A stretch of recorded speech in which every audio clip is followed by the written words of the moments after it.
निष्ठुर है। तुम सोचा कि मैं नहीं मना पाऊंगा तो इन देवताओं को बुला लिया। तुम बहुत छलिया है। कहे कि ठीक है तुम्हारी मर्जी। तब जो है कृष्ण भगवान कहे कि तुमसे मैं एक वचन लेना चाहता हूँ। कहे कि मुझे भी तुमसे वचन लेना है। तो कहे कि ठीक है तुम ही पहले बोलो। राधा रानी कहे कि इस धरती को छोड़ने से पहले मुझसे मिलना होगा। कहे कि रे राधा रानी तुम तो हमारा हृदय हो, मैं तुम्हारा हृदय हूँ, हमेशा तो मिल ही रहे। चलो ठीक है मिलेंगे। राधा रानी कहेगी तब तुम अपना शर्त बताओ। तो राधा रानी तुम कभी आंसू मत गिराना। कितना बड़ा जो है बोल दिए भगवान कि तुम्हें आंसू कभी भी नहीं गिराना है, रोना नहीं है, नहीं तो मैं रह नहीं पाऊंगा, वहां तुरंत भाग जाऊंगा। फिर समझा बुझा करके कृष्ण भगवान दोनों मिलते हैं। फिर वहां से आते हैं घर पे। अब क्रोध जी के जाकर के पैर दबाने लगते हैं भगवान। कहते हैं चाचा जी आप बड़े ही शुद्ध हृदय वाले हैं, आपको यात्रा में आते हुए बड़ा ही कष्ट हुआ होगा।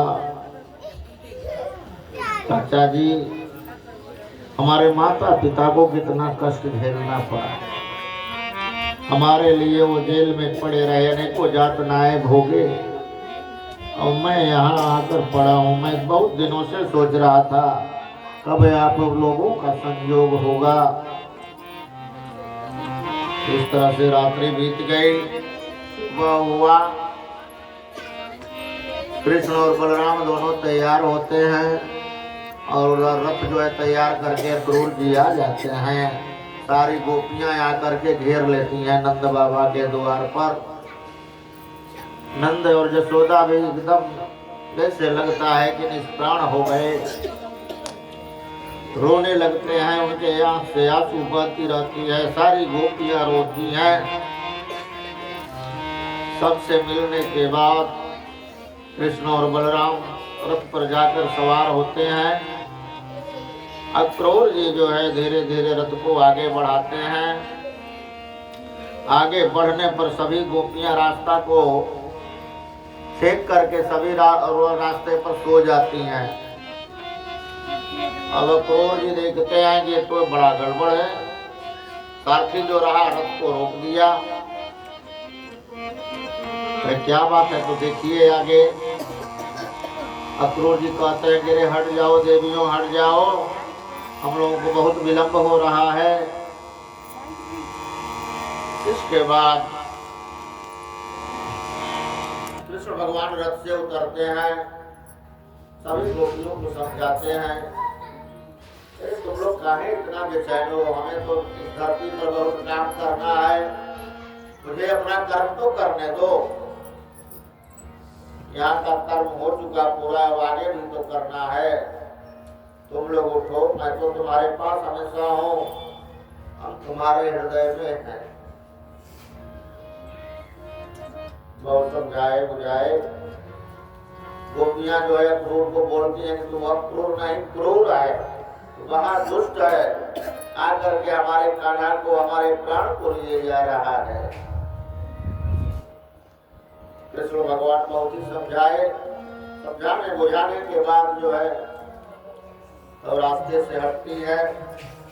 कृष्ण भगवान आगे बढ़ते हैं। उधर राधा रानी भी जो है देख करके जा रहे हैं कृष्ण बेचैन है।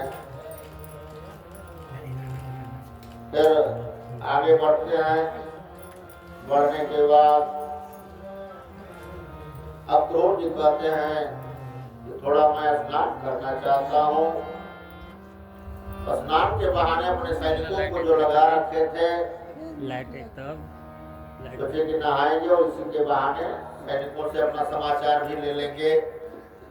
हम गए नदी में डुबकी लगाते हैं। अंदर कृष्ण और बलराम बैठे हैं नदी के भीतर। कहते अरे चाचा इसमें क्या कर रहे हो? फिर ऊपर मुट्ठी सर निकाल करके देखते हैं गिरफ्त पर तो बैठे हैं। मुस्कुरा रहे हैं, फिर डुबकियां लगाते हैं। अब जो है जितने अवतार हुआ है भगवान का सब बारी बारी से उसके अक्रूर के सामने आने लगता है। अब लोग दिखाई देता है शेष नाग की सैया पर भगवान बैठे हैं, अनेकों भक्त सेवा कर रहे हैं, उनकी भजन में लीन हो रहे हैं। अक्रूर जी भी भगवान की स्तुति करना शुरू कर देते हैं। न तो ज्ञान द्वाखिल हेतुम नारायणं पुरुषं आद्यं अव्ययम्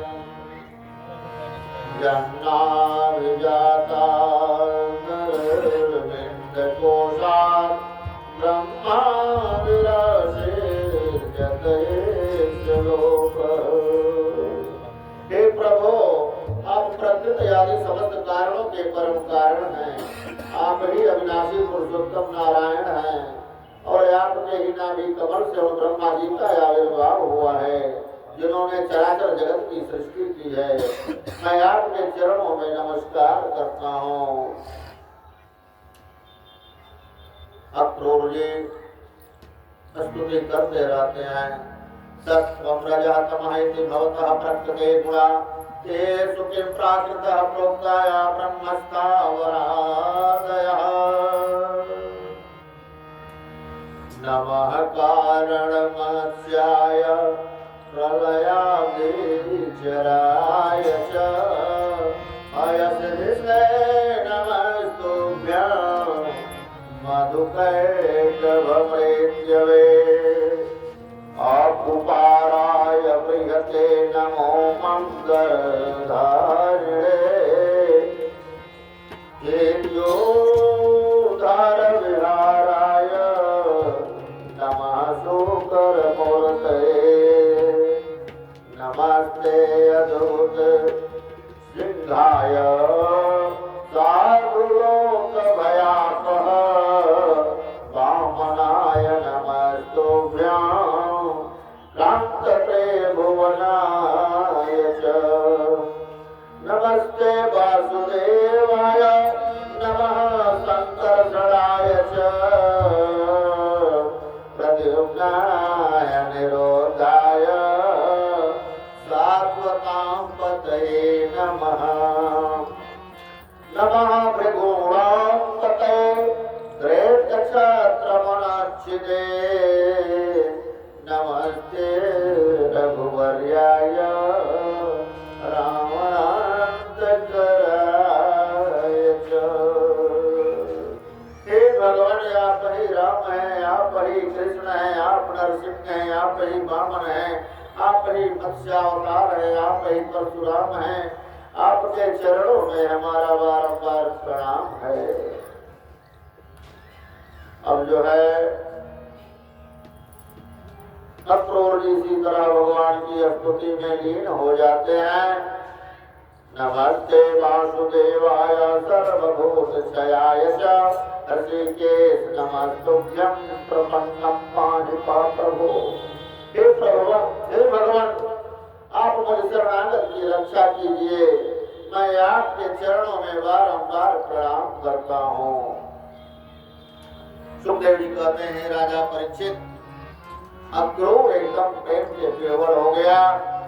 इस तरह से भगवान के चरणों में भक्त जो है स्तुति किया।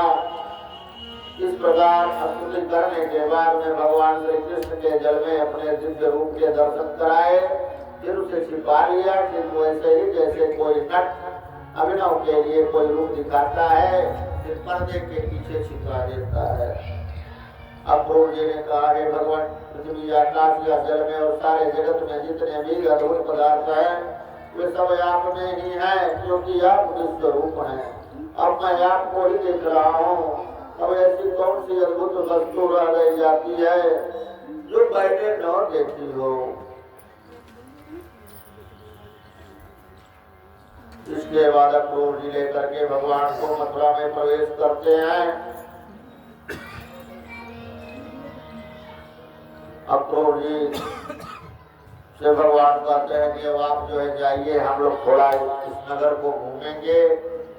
अक्रूर जी ने कहा नहीं प्रभु, हम आप दोनों के बिना मैं नहीं जा पाऊंगा। मथुरा में बहुत दिक्कत, स्वामी मैं आपका भक्त हूँ, भक्त वत्सल प्रभु आप मुझे मत छोड़िए। लेकिन चाचा जी चलिए, आप कोई चिंता मत करिए, मैं दाऊ भैया के साथ आपके घर जरूर आऊंगा, आप निश्चित होकर अपने घर जाइए, हम लोग थोड़ा भ्रमण करेंगे, बहुत दिन के बाद इधर आए हैं, जन्म के बाद अब आए हैं। भगवान के इस प्रकार समझाने पर अक्रूर जी चले गए अपने घर। अब श्री कृष्ण भगवान और बलराम जी दोनों भाई मथुरापुरी को देखने के लिए नगर में प्रवेश किया। घूमते घूमते जो है वहाँ गली चौराहे और भी बहुत से महल थे, सबके ऊपर सभी औरतें खड़ा होकर देख रही हैं, बहुत सी नीचे आ गई हैं, भगवान को चारों तरफ से घेर लेती हैं। हर घरों के दरवाजों पर दही चंदन आदि सब लगा हुआ था, स्वस्तिक बना हुआ था। भगवान जो है घूमते घूमते उधर पहुंच जाते हैं धोबी के पास, धोबी से कपड़ा लेते हैं, एक दर्जी के पास देते हैं जिसको हमारे नाम का बना दो, वो फटाफट तुरंत बना दिया, कपड़ा उपड़ा पहन के भगवान दिव्य हो गए। फिर इसके बाद आगे बढ़ते हैं। अथ प्रजनराज पथेन माधव हित्रयं गृहीतांगविलेप भाजनम विलोक्य कुब्जं जीवचंद्राननाम वक्रक्ष जानतिं प्रहसंगतं प्रदाव। सुखदेव जी कहते हैं कि हे राजा परीक्षित, इसके बाद भगवान श्री कृष्ण जब अपनी मंडली के साथ राजमार्ग से आगे बढ़े तब उन्होंने एक युवती स्त्री को देखा जो कुबड़ी थी। वो तो बड़ा सुंदर था लेकिन कुबड़ी थी, वो निहुर करके डंडा लेकर के चलती थी और अंगराग और चंदन वगैरह लेकर के रोज कंस के दरबार में जाती, कंस को लगाती थी, कुबटन वगैरह जो है लेकर के चल रही थी।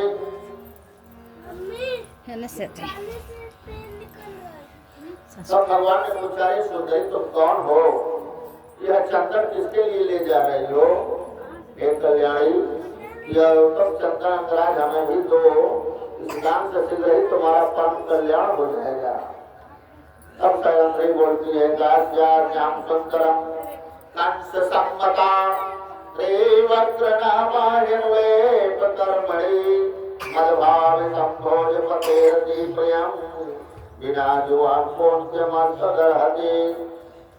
कहती है, हे बालक, ये कुबटन चंदन और अंतराग ये सब मैं जा करके महाराज कंस को लगाती हूँ, तुम्हें मैं कैसे दे दूं? और ये उनको अति प्रिय होता है। लेकिन भगवान के सौंदर्य सुकुमारता रसिकता मंदहास्य प्रेमालाप और चारों चितवन से उपजा का मन जो है भगवान के ऊपर आ जाता है।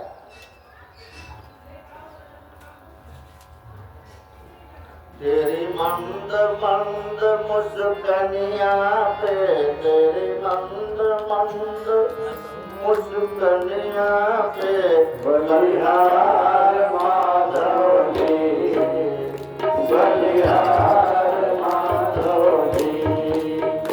तेरी मंद मंद मुस्कनिया पे, तेरी मंद मंद मुस्कनिया पे बलिहार माधव जी, बलिहार माधव जी, बलिहार माधव जी, बलिहार माधव जी।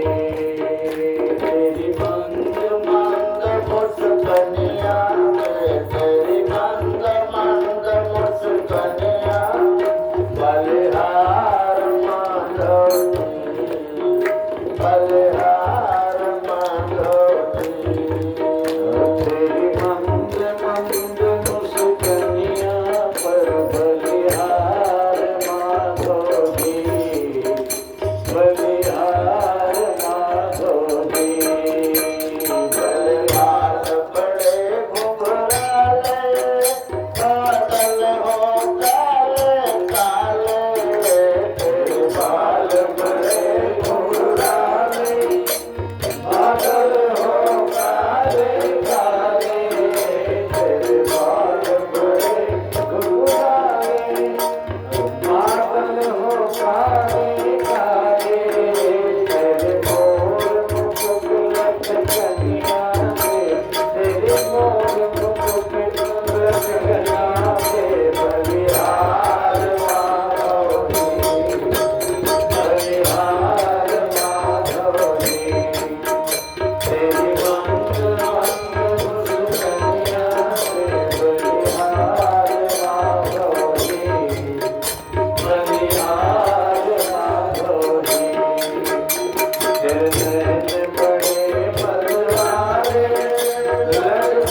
अब वो भी मोहित हो जाती है, उपजा भी भगवान उसका डंडा हाथ से छीन करके फेंक देते हैं और हाथ पकड़ लेते हैं और एक हाथ कुंडी में लगाए और पैर से उसका पैर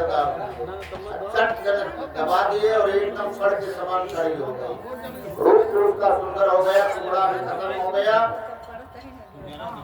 अब उसी क्षण पूजा रूप गुण और उदारता से संपन्न हो गई। उसके मन में भगवान से मिलन की कामना जाग गई। अब उसने उनके दुपट्टे का तोड़ पकड़कर मुस्कुराने लगी, कही कि हे ये सब सरोमय, अब आइए हमारे घर चलिए, अब मैं आपको यहाँ नहीं छोड़ सकती क्योंकि आपने मेरे चित्त को मत डाला है। हे पुरुषोत्तम, मुझे दासी पर प्रसन्न होइए। जब बलराम जी के सामने पूजा ने इस तरह से बात की, तब भगवान श्री कृष्ण ने अपने साथी वर वालों के मुंह की ओर देख तरसते हुए उनसे कहा, अरे सुंदरी, तुम्हारा घर संसारी लोगों के लिए है, अपने मानसिक व्याधि मिटाने का साधन है तुम्हारा घर। मैं तो ये सब काम नहीं करता, अपना कार्य पूरा करके अवश्य आऊंगा तुम्हारे पास। हमारे जैसे बेघर के बटोलियों को तुम्हारा ही तो यात्रा है, मेरा घर ही कहाँ है। इस प्रकार मीठी मीठी बातें करके भगवान श्री कृष्ण उसे विदा कर देते हैं।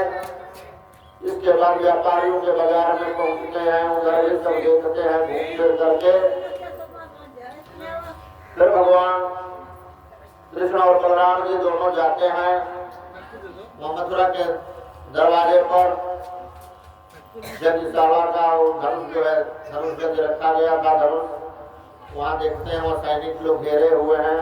कंस का बड़ा ही आदेश था कि कोई इसमें प्रवेश न करे, इस धनुष को कोई छुए नहीं। अब भगवान ने कहा कि देखो भाई, ये कैसा धनुष है सिपाहियों, और तो यही है यज्ञ करने वाली धनुष, इसको किसी को छूना नहीं है। राजा का पूरा आदेश है, हम लोग नहीं सब किसी को जाने देंगे। अरे भैया छू लेने को दो, थोड़ा देख तो ले कैसी धनुष है। वो लोग भी मोहित हो गए कृष्ण भगवान के बात से, अंदर घुसे और चट से धनुष को उठाए और तोड़ करके रख दिए। बहुत भयंकर आवाज हुआ। अभी तो सब तलवार निकाल लिए और भगवान उसी धनुष के टुकड़े से सबको वहां पीट काट करके सुखा गया, मारा नहीं। इसके बाद वो जा करके बता दिया तो धनुष तो टूट गया। कुछ के गुरुदेव भी बताए थे कि जो ही धनुष टूटेगा आपका विनाश हो जाएगा। पहला प्रथम जो है वही है, वो बचाए रखेंगे तो कल्याण है। अब जो है कंस बड़ा आग का बुला हो जाता है, पता चलता है तो। अब जो है चाणूर उसका मंत्री है, कहा चिंता करते हैं, अभी तो हमारे पास अनेकों अस्त्र हैं, वो एलियापीड है ना, बस उसी से दबवा देंगे। आज कहेगी तो ठीक है, कैसे करोगे, तो रात भर उसको मदिरा पिलाएंगे। अब डराम का डराम मदिरा उसको पिलाने लगे, डरा। आपको एलियापीड एकदम मस्त हो गई, आँख लाल लाल एकदम। अब गया करके मेन दरवाजे पर लगा दिया। भगवान कृष्ण और बलराम जाते हैं उधर, देखते हैं ये तो हाथी है। अरे हटाओ इसको, हम लोग अंदर जाएं। ये बोला था कोचवान को हमेशा कोचने लग जाए सामने, जब वो आ जाए तो वो कोचवान कोचने लगा, कहा कि हट जाओ ये हाथी नहीं हटेगा। इतने में फिर जो है पहुंचते हैं हाथी के पास। हाथी जो है लपेट करके भगवान को नचाने लगती है इधर उधर, और भगवान अपने को छुड़ा करके उसको मारने लगते हैं। इसके बाद थोड़ा सा इशारा किए, हाथी को उछाल दिए ऊपर और फिर नीचे गिरी, काम खत्म हो गया। और उसके दांत दोनों उखाड़ लिए, दोनों भाई एक एक दांत ले लेते हैं और अंदर पहुंचते हैं जहाँ अखाड़ा है। मंच पर बैठा है, चारों तरफ जो है ग्वाल बाल भी और नगर के भी सब निवासी बैठे हैं, नर नारी सभी। भगवान जब वो आ जाते हैं कंधे पर दांत रख करके, तो जिसकी जैसी भावना रहती है उसी को उसी रूप में सब दिखाई देते हैं। जाके रहे भावना जैसी, जाके रहे भावना जैसी, प्रभु मूरत देखी तिन तैसी, प्रभु मूरत देखी तिन तैसी, प्रभु मूरत देखी तिन तैसी, प्रभु मूरत देखी तिन तैसी, जागे रही भावना जैसी, जागे रही, जागे रही, जागे रही भावना जैसी। हम भगवान जब उधर खड़ा होते हैं तो कंस के सामने पहुंचते हैं। कंस बोलता है कि राजा के पास ऐसे ही नहीं आया जाता है, राजा के पास आने पर कुछ न कुछ भेंट लेकर आना चाहिए। भगवान कृष्ण कहे कि तुमने बुलाया है, हम अपने नहीं आए हैं, तो हम लोगों का सेवा सत्कार तुम्हें करना चाहिए।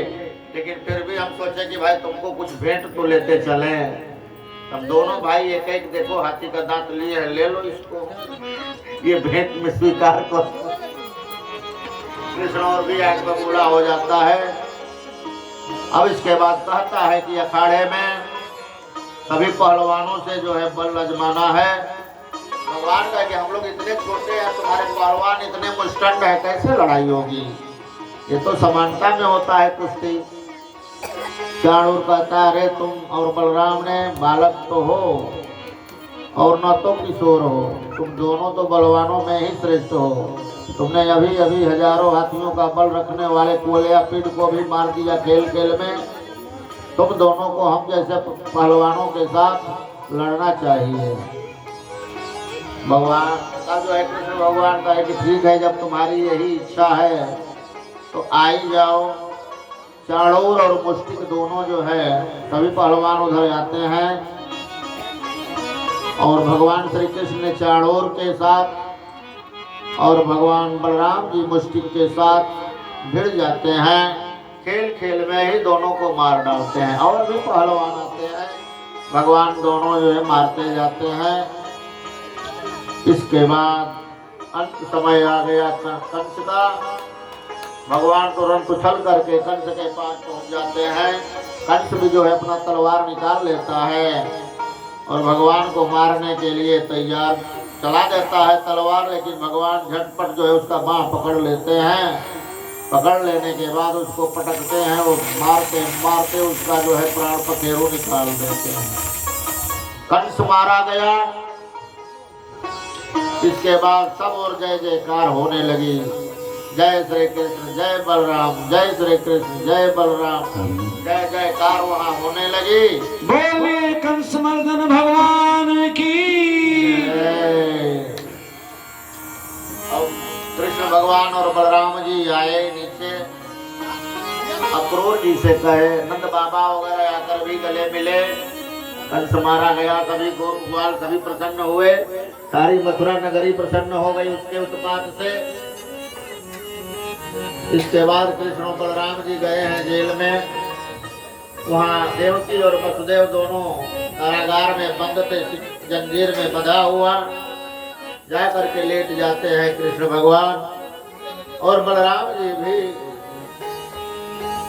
माता यशोदा बहुत उठाकर प्रेम करती हैं। कृष्ण कहते हैं माँ, हे पिताजी, आप लोग हमारे लिए कितना यहाँ कष्ट झेले हैं, मैं इसका कर्ज कैसे उतार पाऊंगा। देव की माता जो है कृष्ण को अपने गोद में बैठा लेती है, बलराम जी को वसुदेव जी बैठा लेते हैं। दोनों पुत्रों को बैठा करके अपना माथा सहलाते हैं, उनका माथा सूंघते हैं। फिर अक्रूर जी जो है बुला करके उनकी हथकड़ी बेड़ी कटवा देते हैं। फिर अक्रूर जी कृष्ण भगवान को लेकर के उग्रसेन राजा के पास जाते हैं। वो भी जेल में ही बंद थे। भगवान गए और प्रणाम किए, नाना जी प्रणाम। कहेंगे नाना जी कौन है तुम? तो मैं कृष्ण हूँ। देवकी मेरी मैया है, अब नाना नहीं हुए तो है ऐसे तुम आ गए तो कंस को मैंने मार दिया।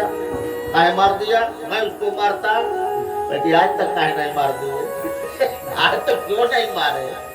अब जब मार दिया, जब सही कर दिया, कहे तब तो चलो तुम जो है राजगद्दी पर बैठो, तो मैं मुझे राजगद्दी नहीं बैठना है, ये सब मुझे नहीं जंजाल चाहिए। आप राजा हैं, चलिए राजा बनिए। इसके बाद बैठा करके उग्रसेन का जो है राज्याभिषेक होता है और सभी सभासद वहाँ बैठ जाते हैं। वसुदेव जी वगैरह सभी, वसुदेव जी के पिताजी भी सुरसेन वहाँ आ गए थे, सभी बहुत प्रसन्न होते हैं। इसके बाद कृष्ण बलराम का तो अपने गुरुदेव उनको बुलाते हैं, गर्ग ऋषि को। वसुदेव जी कहते हैं भगवान, अब हमारे पुत्रों का जो है जब जो कोई संस्कार हो जाए, ये विद्या अध्ययन करेंगे, कैसे करेंगे, आपको ही कुछ करना है। गर्ग ऋषि कहे ठीक है, मुहूर्त बताए और उस पर जो है जब जो कोई संस्कार हो गया।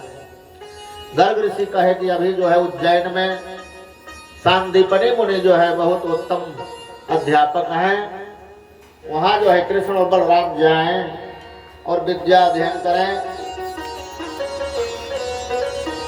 तो वसुदेव जी भी कहे ठीक है, जैसी आपकी आज्ञा। कृष्ण और बलराम गठरी लेते हैं और डंडा हाथ में लेकर के उज्जैन की नगरी को चल देते हैं पैदल ही। उज्जैन नगरी में पहुंचते हैं, वहाँ पर गुरुदेव जो है हवन वगैरह क्रिया करते थे। जब वो हवन से उठे, कृष्ण और बलराम दोनों नीचे माथा टेक करके गुरु का चरण स्पर्श करते हैं, बोलते हैं कि हे गुरुदेव, वसुदेव पुत्र मैं कृष्ण हूँ। बलराम जी भी बोले कि वसुदेव पुत्र मैं बलराम हूँ, हम लोग आपसे विद्या अध्ययन के लिए आए हैं। सांदीपनि मुनि कहा कि तुम इतना दूर काहे आ गए, कौन भेजा है तुमको? तो हमारे गुरुदेव गर्ग ऋषि भेजे हैं। कहे कि ठीक है, जब गर्ग ऋषि भेजे हैं तो कोई दिक्कत नहीं है, तुम लोग जो है यहाँ आनंद से रहो। गुरु माता भी जो है बहुत उनको मानती थी और कुछ ही दिनों में सब अंग उपांग सहित वेदों का अध्ययन कर लिए। वहीं सुदामा से भी भेंट हो जाती है कृष्ण का, और कृष्ण ने उनको मित्र बना लेते हैं। एक दिन रात्रि के समय समिधा लाने के लिए गए थे और गुरु माता ने चना गांठ गठिया करके दे दी सुदामा को, दे रही थी कृष्ण को, लो बेटा जा करके वहाँ कुछ खा पी लेना, चाहे कि आने में देर होगा। कृष्ण भगवान का एक नहीं दे दो सुदामा को, ठीक है। सुदामा जी वो चना ले लो। चना तो श्रापित था ब्राह्मणी के द्वारा, जो इसको खाएगा चंडाल हो जाएगा, दरिद्र हो जाएगा। अब वहाँ बारिश शुरू हुई, भगवान पेड़ पर चढ़ गए, सुदामा भी चढ़ गए। उसके बाद धीरे धीरे जो है चना चबाना शुरू कर दिया सुदामा। भगवान कहे जरे क्या कर रहे हो? तो क्या कर रहे हैं, ठंडा लग रहा है, दांत कटकटा रहा है, तो हम क्या करें? और तो धीरा कहे अच्छा ठीक है, कोई बात नहीं है, आराम से रहो। फिर सुबह हुआ, उतरे पेड़ से, फिर आए यहाँ गुरु माता के पास। अब शिक्षा दीक्षा होने के बाद कृष्ण भगवान शांतिपनी मुनि कहे कि बेटा तुम्हारी विद्या सब संपन्न हो गई, तुम्हारी इच्छा तो नहीं गुरुदेव, हम लोग भी जाना चाहते हैं, आपकी रह गई है गुरुदक्षिणा, बोलिए क्या चाहिए। तो कहे कि बेटा तुम्हारा जस जो है सर्वत्र पहले, जो विद्या हमने दिया है संसार के कल्याण के लिए उपयोग करना। गुरु माता का मन जो है कुछ चंचल था। कृष्ण भगवान कहे अरे मैया आपको क्या चाहिए, आप कहीं इतना उदास है, तुम क्या कहें, तो नहीं कहोगे तो कैसे होगा, कहोगे तभी तो होगा। मैया कहे अरे बेटा हमारा एक बेटा गायब हो गया, पता ही नहीं चला कहाँ गया, उसका नाम तो नरदत्त है। तो बस इसी के लिए परेशान हो, ठीक है मैं अभी लेकर आता हूँ। तो कैसे ले आओगे, तो किसी भी लोक में होगा मैं लेकर चला जाऊंगा। भगवान गए समुद्र के पास, समुद्र हाथ जोड़ करके कहा कि हे भगवान, मेरे जल में एक पंचजन नाम का एक बड़ा दैत्य है, असुर जो है संघ के रूप में रहता है, अवश्य वही जो है बालों को चुरा लिया होगा। अब भगवान समुद्र में प्रवेश किए और शंखासुर को मार दिए और वो पंचजन शंख जो है उठा कर ले लिए, लेकिन वहाँ बालक नहीं मिला। भगवान की तो सब लीला है, सब जानते हैं। इसके बाद भगवान जो है जमपुरी पहुंच जाते हैं, जमराज के सामने शंख बजाते हैं, जमराज जी तुरंत आ जाते हैं। अरे भगवान आप काहे इतना कष्ट किए, क्या आपको चाहिए? तो हमारे गुरुदेव का पुत्र पुनर्दत्त है, आत्मा आपके पास है। तो जी मैं आत्मा तो दे सकता हूँ, शरीर उसकी नहीं मैं बना सकता। भगवान कहे कि ठीक है तुम उसकी आत्मा मुझे दे दो। भगवान को जमराज जी आत्मा ले आकर के पुनर्दत्त का देते हैं। कृष्ण भगवान वहां से लेकर के यहाँ आते हैं समुद्र के किनारे, वहाँ पांचों तत्व का आवाहन करते हैं और पुनर्दत्त का शरीर तैयार हो जाता है और जीवात्मा को उसमें प्रवेश करा देते हैं। फिर हाथ में उसको हाथ पकड़ते हैं, लेकर चले जाते हैं। आते हैं तो इसके बाद बच्चे सब जाकर बताए मैया मैया वो तो पुनर्दत्त आ गया कृष्ण के साथ में। माता बड़ी प्रसन्न होती है, शांतिपनी मुनि भी बहुत प्रसन्न है, इतने दिन का गायब हुआ पुत्र कैसे आ गया। माता पकड़ के रोने लगती है, मैया मैया मैया। तो तेरे बेटा इतना दिन कहाँ था? तो मैं वहाँ देखा कि एक भैंसा बंधा था आंगन में, वहीं मैं पड़ा हुआ था। बड़ा काला सा आदमी था, लंबा चौड़ा, भैंसा रखा है उसी के आंगन में मैं था, क्या करूं, मुझे आने का शक्ति नहीं था। अब वो पकड़ के रोने लगी। इसके बाद जो है भगवान वहाँ से आ जाते हैं मथुरा में, दंड प्रणाम करके माता भी प्रसन्न हो गई। जाओ बेटा तुम जुग जुग जियो, तुम्हारा जस तीनों लोक में फैले, खूब आशीर्वाद दें। कृष्ण और बलराम मथुरा जी में आ जाते हैं। उधर आने के बाद भेंट हो जाती है उद्धव जी से। उद्धव जी पूछते हैं कि अरे भगवान, ये बराबर हम आपका देखते हैं कि मुंह लटका रहता है, ये आंख से आंसू काहे गिर रहा है? आप पार ब्रह्म परमेश्वर हैं, एक बूंद आंसू धरती पर गिर जाए तो पूरे जो है प्रलय आ जाएगी। कृष्ण भगवान कहे भैया क्या करें, हम तो प्रेम के बसी लोग हैं, मैं तो प्रेमी हूँ और प्रेम का तो रोग मुझे लग ही गया है, आपके पास कोई दवा है तो बता दीजिए। उद्धव जी कहेंगे काहे इतना परेशान हो, हमारे पास तो एकदम दिव्य है दवा। तो जाइए ना, गोपियों को समझा दीजिए, मैं पत्र देता हूँ, आप जो बोलेंगे वही मैं लिखूंगा। ठीक है तो लिखो। तो चिट्ठी लिखवाते हैं अक्रूर जी, उद्धव जी कि गोपियों ये संसार कुछ भी नहीं है, तुम एकमात्र निरंकार भगवान का पूजा करो, वही उत्तम है, तुम्हारा जो है मोक्ष पद मिल जाएगा तुमको। ये संसारिक जो है लीला मत करो, भगवान के मन में चरण में ध्यान लगाओ, तुम सभी मुक्त हो जाओगे। और सब चिट्ठी लिखा जाता है। उद्धव जी जो है ब्रज की यात्रा करने के लिए तैयार हो गए हैं। सुखदेव जी कहते हैं राजा परीक्षित इत्युक्तौ धवराजन संदेशं भर्तृवाद्रतः आदाय रथमारूह्य प्रजयौ नन्दगोकुलम्। भगवान कृष्ण का पत्र लेकर के रथ पर सवार हो जाते हैं क्रूर जी और व्रत की यात्रा करते हैं। सूर्यास्त के समय में उद्धव जी नंद बाबा के घर पहुंच गए। वहां गए, नंद बाबा जी से माता यशोदा से मुलाकात किए, वहां थकान मिटाए, भोजन पानी जलपान सब हुआ। इसके बाद सब गोपियों को पता चला कि वहां से मथुरा से कोई आया है नंद बाबा के घर। सब गोपियां जो हैं अब उनको राह देख रही हैं कि बाहर निकले तो हम लोग बात करें। अब इधर पलंग पर बैठ गए, नंद जी भी बैठ गए, सब समाचार पूछ रहे हैं। परम भाग्यवान उद्धव जी हमारे सच्चा सखा बसदेव जी जेल में छूट गए, उनके आत्मीय स्वजन और पुत्र आदि उनके साथ हैं, सब कुशल से तो है ना। अच्छा उद्धव जी, श्री कृष्ण कभी हम लोगों को याद करता है कि नहीं करता?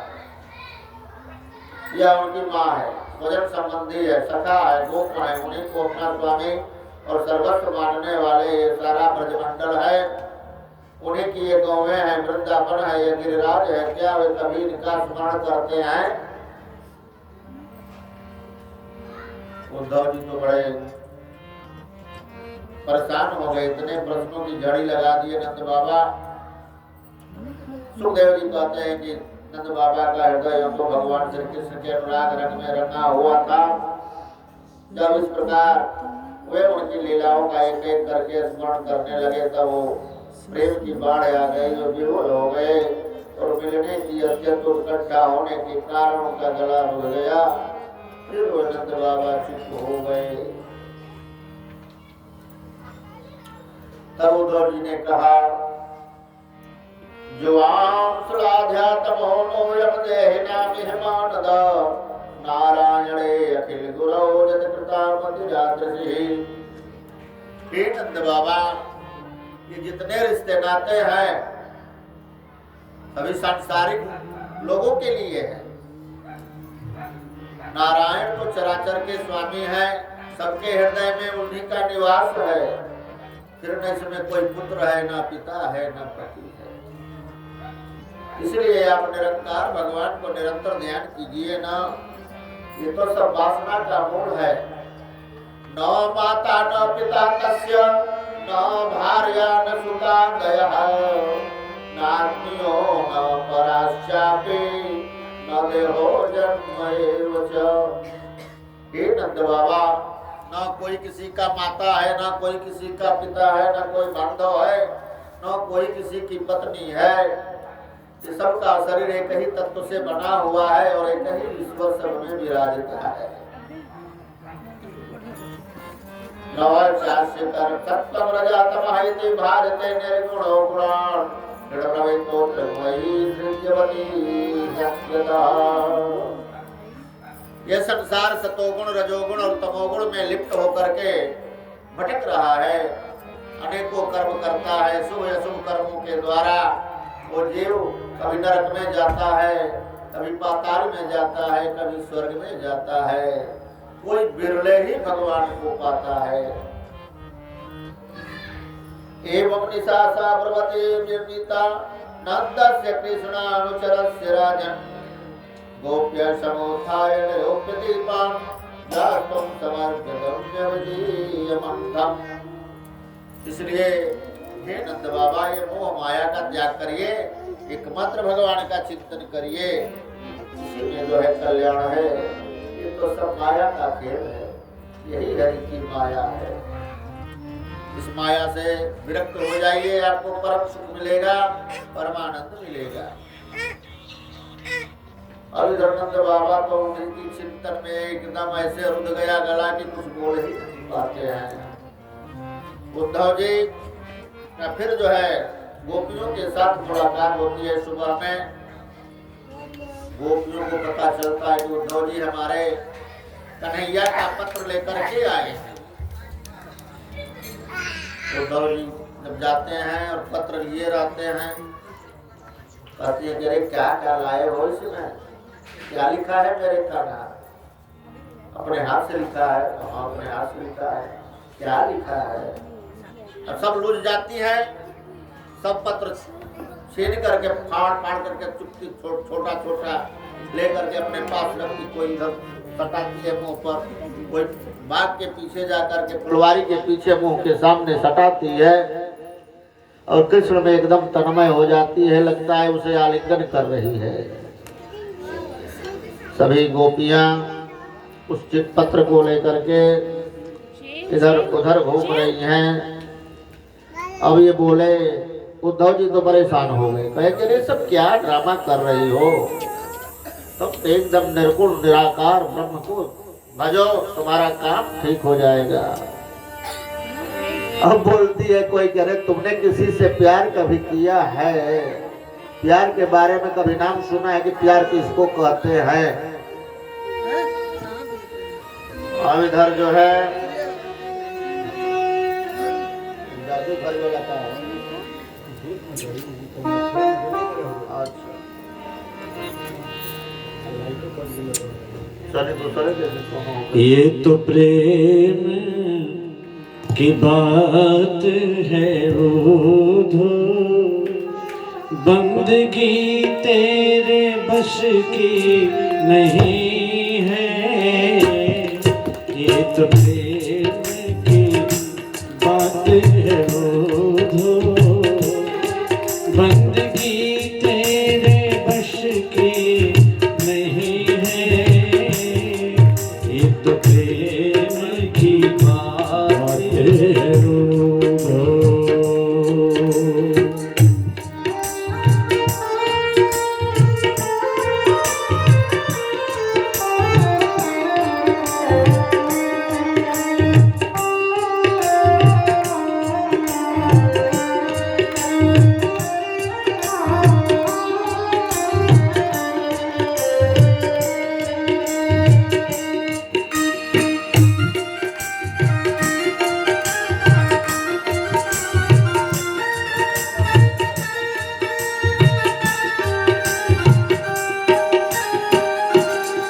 प्रेम वालों ने कब मत पूछा, उनकी पूजा में सुन ले उधो। प्रेम वालों ने कब मत पूछा, उनकी पूजा में सुन ले उधो। उनकी पूजा में सुन ले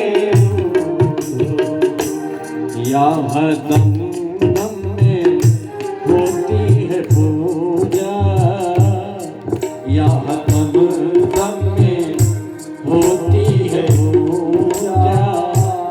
सर झुकाने की फुर्सत नहीं है।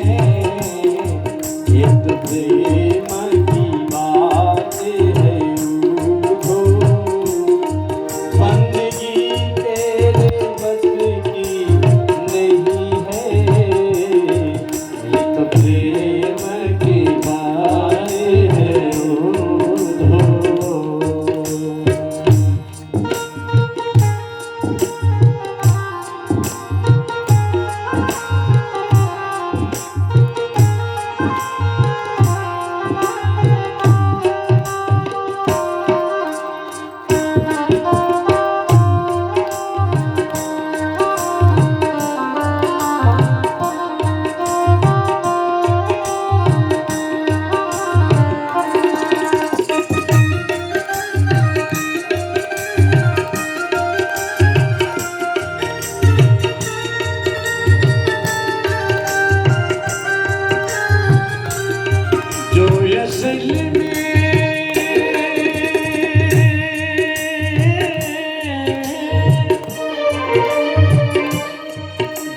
जो उतरती है चढ़ती है मस्ती, जो उतरती है चढ़ती है मस्ती, वो हकीकत में मस्ती नहीं है, ये तो प्रेम की बात है वो।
जिनकी नजरों में है सब प्यारे, वो तो जग से, वो तो रहते हैं जग से निराले, वो तो रहते हैं जग से निराले, जिनकी नजरों में मोहन समाए, जिनकी नजरों में मोहन समाए, ओ नजर फिर तरसते नहीं है, ये तो प्रेम की बात है तू, बंदगी तेरे बस की नहीं है, यहाँ शर्म